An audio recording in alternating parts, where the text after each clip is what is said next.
Hello, good morning students. Today in 12th class mathematics we are continuing exercise 9.4 differential equations. Exercise 9.4 में we had completed up to question number 16 I think. We are starting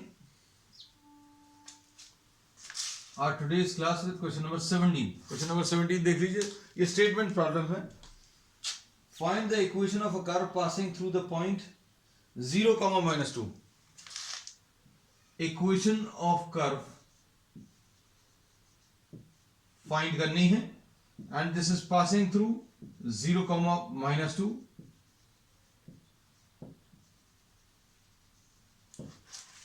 फिर उसके बाद दिया है given that at any point xy, at any point xy,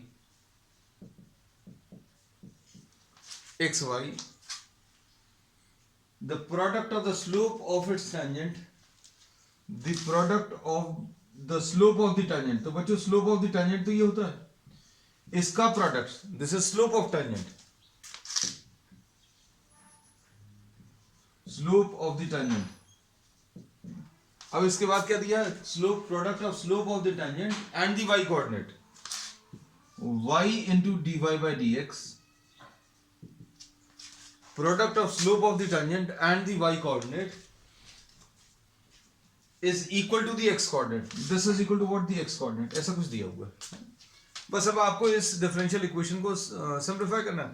and this is in variable separable form. Variable separable form में है, मतलब अभी हम लोग क्या लिख सकते हैं इसको, y dy is equal to x dx. Integrating both sides, इसको अगर आप इंटीग्रेट करें तो क्या मिलेगा, y dy is equal to integration of x dx. और ये सिंप्लीफाई करने पर क्या आ जाएगा, y square by 2 is equal to x square by 2 and plus c. ऐसा कुछ आ जाएगा. तो प्रॉब्लम में क्या दिया हुआ था, प्रॉब्लम में आपको ये दिया था कि product of the slope of the tangent and the y coordinate, slope of the tangent dy by dx and y coordinate y है, ठीक है, और इन दोनों का प्रोडक्ट जो है x कोऑर्डिनेट के बराबर है. और इसको फिर अभी हम लोगों ने सिंप्लीफाई कर लिया, ऐसा कुछ आया. Then they are saying that this passes through 0, -2. ये जो कंडीशंस दी हुई हैं ये किस लिए दी हैं, these are given to find out the value of c. तो x की वैल्यू 0 और y की वैल्यू -2 रख लीजिए, तो कितना आ जाएगा, 4/2 is equal to 0 plus c. तो इसमें c की वैल्यू बच्चों कितनी, 2 आ जाएगी. अब इसमें सब्स्टिट्यूट कर दो तो क्या आ जाएगा, y² is equal to x² plus 2. c की वैल्यू अभी हम लोगों ने 2 सब्स्टिट्यूट कर दिया. अब इसको 2 से मल्टीप्लाई कर लो पूरी इक्वेशन को, तो y² is equal to x² plus 4. This will be the answer. और y² minus x² is equal to 4. So this is question number 17. अब इसके बाद क्वेश्चन नंबर 18 देख लीजिए.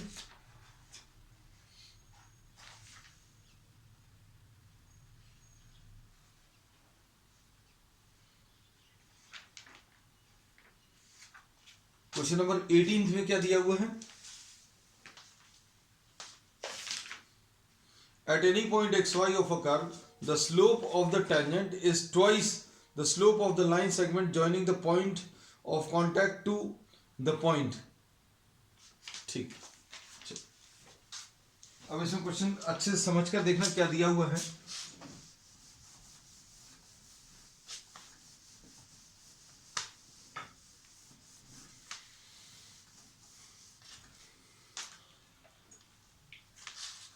Question number 18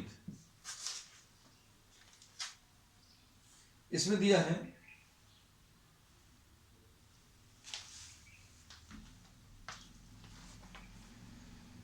at any point xy of a curve,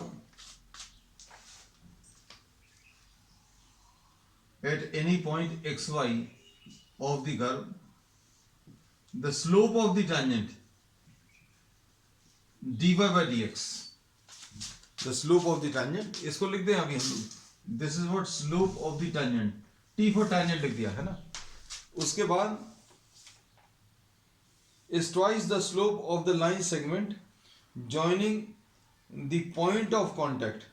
अब point of contact को आपने किसी एक पॉइंट से ज्वाइन किया है और ये कितना दिया हुआ बच्चों, -4 -3। इस point of contact x y को अगर अभी हम इससे ज्वाइन करें,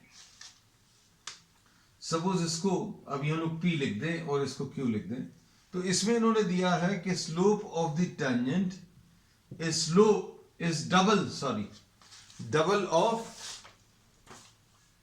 ऑफ द स्लोप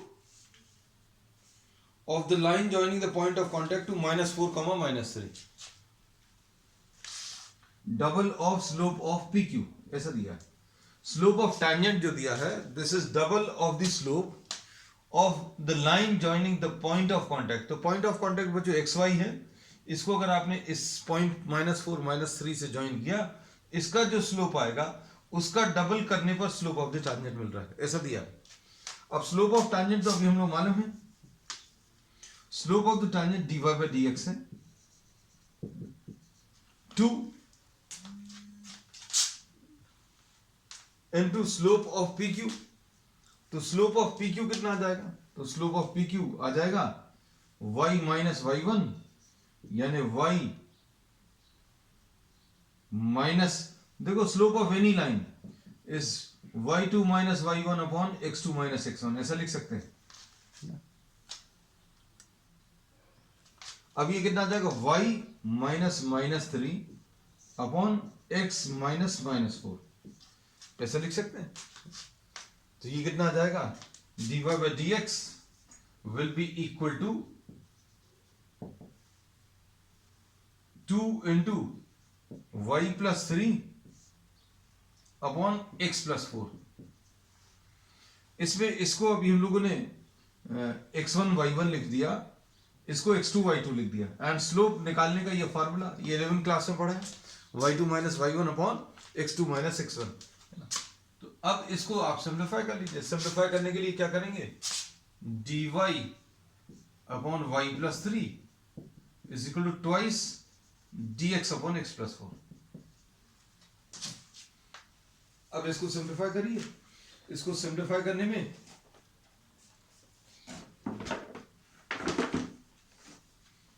क्या मिलेगा, इंटीग्रेट कर लें, यह आ जाएगा log of y + 3 is equal to twice log of x + 4 and plus c, ऐसा कुछ आ जाएगा। और ये किसी पॉइंट से पास हो रहा है, ये किस पॉइंट से पास हो रहा है, this curve passes through -2, 1, this curve is also passing through -2, 1। तो ये कर्व अगर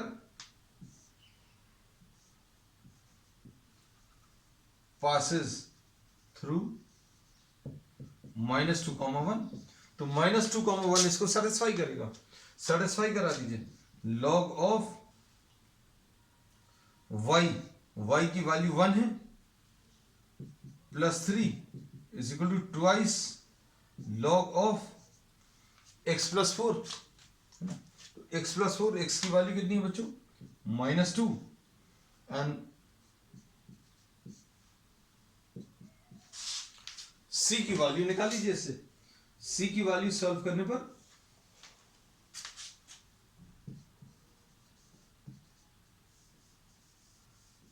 log 4 is equal to twice log 2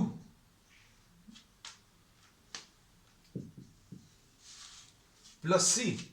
ये देखो इसमें इसको अभी हम लोग कैसा लिख सकते हैं, log 4 ये पावर में चला जाएगा, this will be equal log 2 square plus c, और इसको सॉल्व करने पर ये log 4 आ जाएगा, ये log 4 आ जाएगा, ये कैंसिल होगा, तो c की value 0।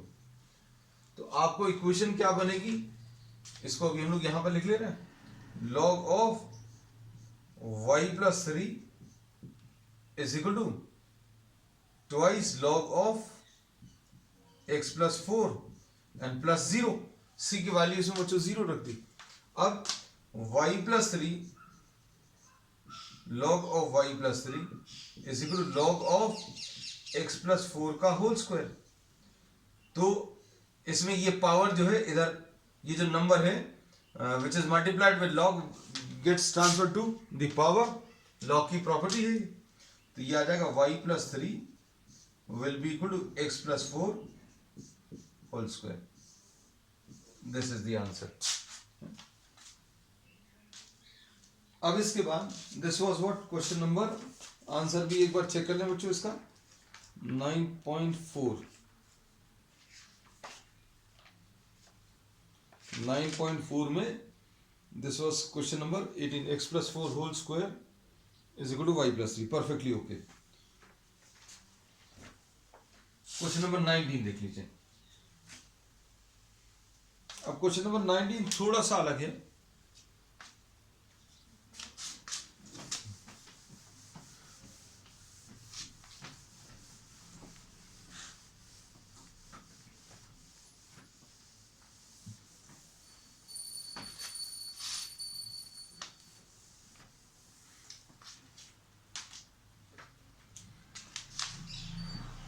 Question number 19,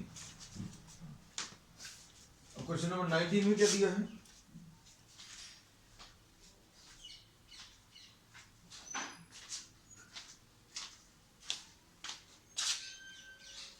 question number 19 में the volume of a spherical balloon being inflated changes at a constant rate. वो जो इसमें दिया है कि आप एक बलून को इन्फ्लेट कर रहे हैं, मतलब यू आर फिलिंग एयर, है ना, changes at a constant rate. If initially its radius is 3 units, initial radius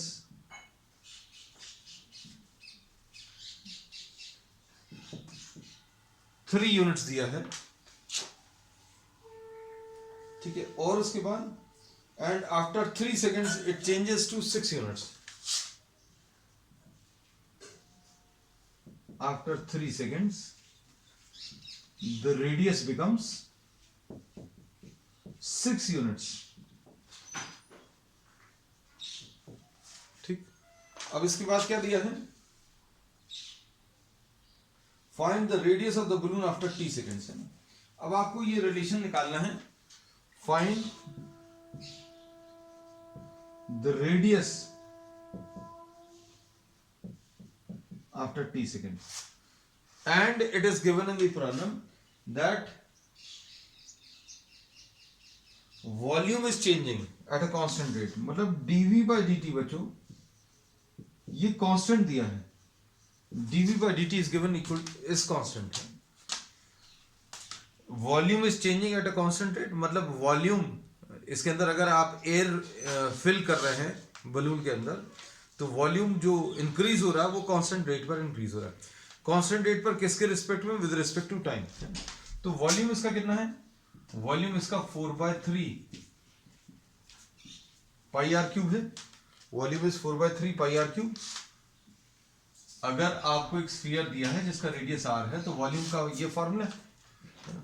अब इसमें ये dv by dt जो कांस्टेंट दिया है, तो इसमें अभी हम लोग ऐसा अज्यूम कर लेना है that suppose dv by dt this is constant, this is equal to k। तो k अभी हम लोगों ने कांस्टेंट ले लिया, दिस इज द वैल्यू। अब इसमें dv by dt कितना आ जाएगा? dv by dt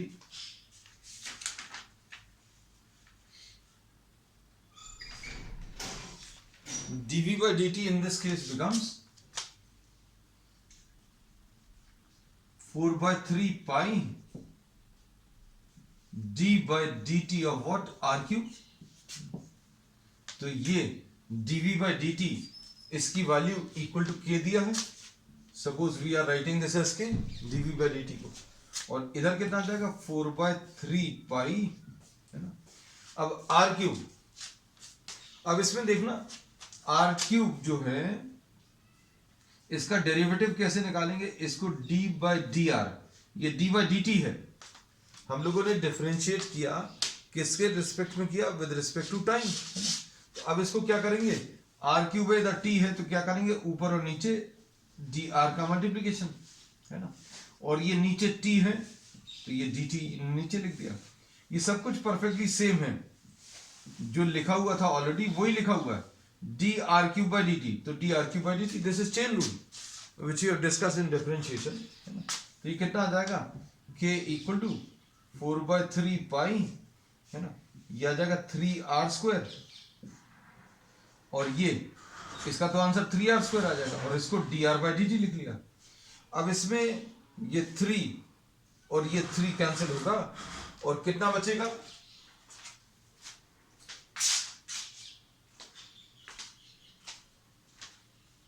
4πr² बचेगा, है ना।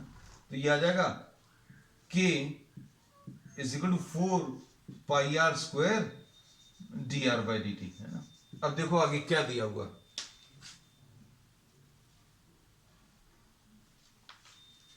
अब इसमें कुछ कंडीशन दी हुई है, रेडियस निकालना है, you have to find out the radius.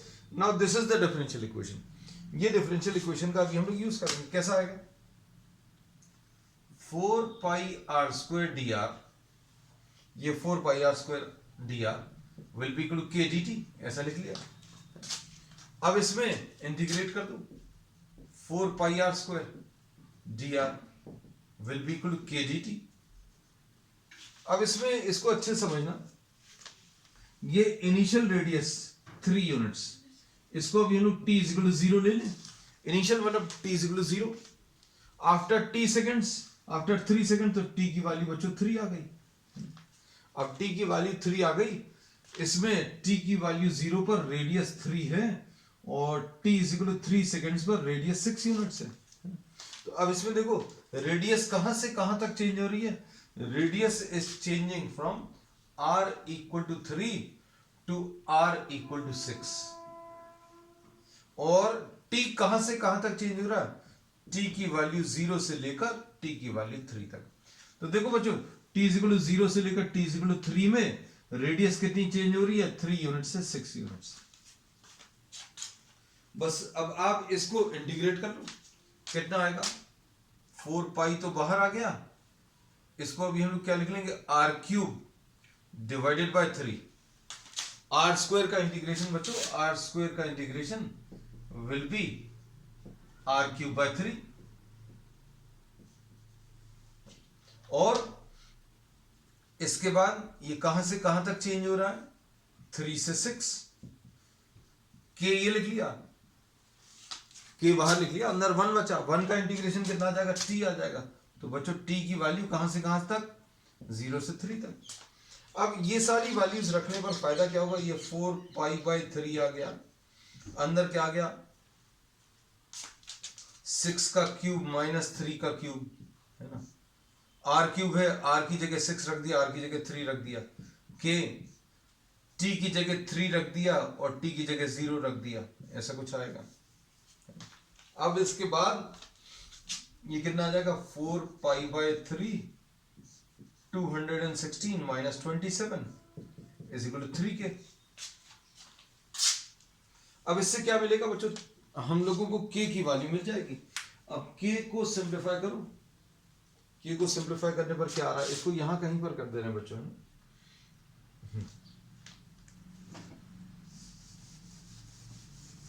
Ultimate aim है अभी हम लोगों का इसमें रेडियस कैलकुलेट करना, है ना। क्वेश्चन नंबर 19 था, ये कितना आ जाएगा, 4 पाई बाई 3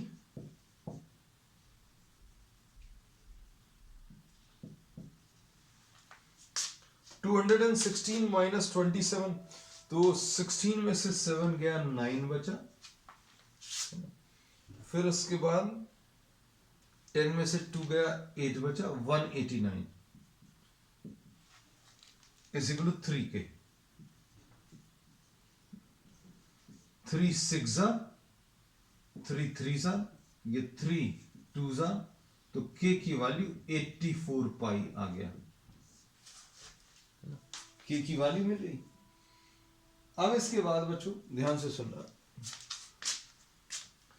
अब आपको रेडियस बताना है आफ्टर t सेकेंड्स। अब क्वेश्चन मेन अब स्टार्ट हुआ, radius after t seconds, t seconds के बाद कितना होगा, है ना। अब इसमें अभी हम लोग कहां से स्टार्ट कर रहे हैं बच्चों, देखो इसी इक्वेशन से, क्या लिखेंगे 4 पाई आर स्क्वायर, इसको नंबर दे देना बच्चों, फर्स्ट फ्रॉम फर्स्ट,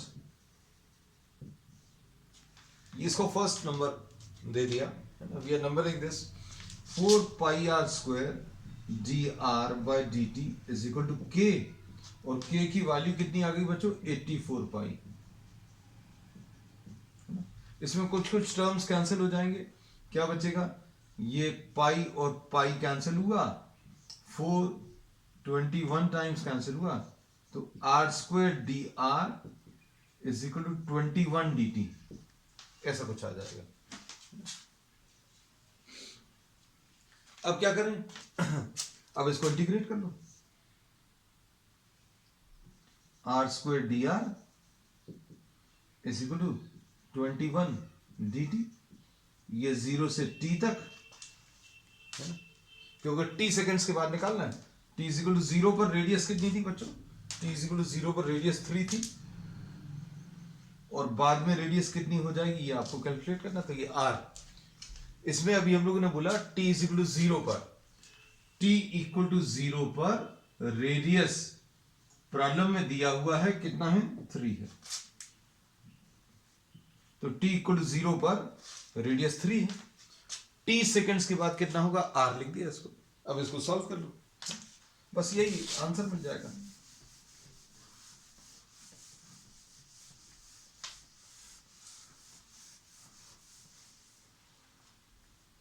कितना आ जाएगा ये r³ बाय 3, कहां से कहां तक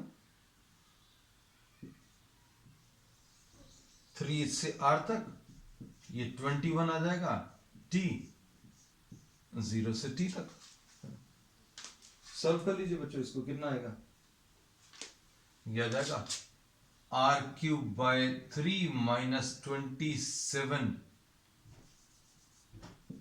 3³ by 3 is equal to 21 t minus 0, तो ये आ जाएगा r³ by 3 minus 27 bye 3, 27 bye 3 कितना आ जाएगा 9,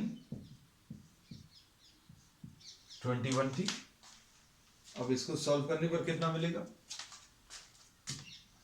r³ by 3 is equal to 21 t plus 9, and r³ will be equal to 21 t plus 9 into 3, so r³ will be equal to 63t plus 27. So value of r will be 63t plus 27 to the power 1 by 3. ठीक है, तो बच्चों अब आज के लिए इतना ही। We will continue with the remaining part of the exercise on the next one. That's all for today.